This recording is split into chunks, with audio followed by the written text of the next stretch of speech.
بعد الوضو، وضو کے بعد کی دعا.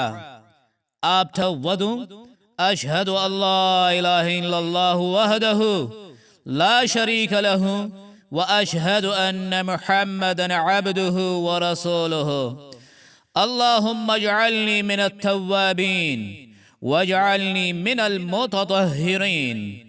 میں دل سے اقرار کرتا ہوں کہ اللہ کے سوا کوئی معبود نہیں، وہ اکیلا ہے اور اس کا کوئی شریک نہیں، اور اقرار کرتا ہوں کہ بے شک محمد صلی اللہ علیہ وآلہ وسلم اللہ کے بندے اور اس کے رسول ہے. اے اللہ، مجھے توبہ کرنے والوں میں سے بنا دیں اور مجھے پاک و صاف لوگوں میں سے کر دیجئے.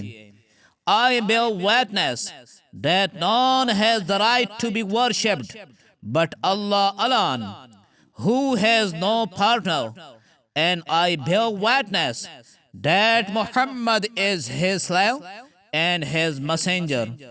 O Allah, make me among those who turn to you in repentance, and make me among those who are purified.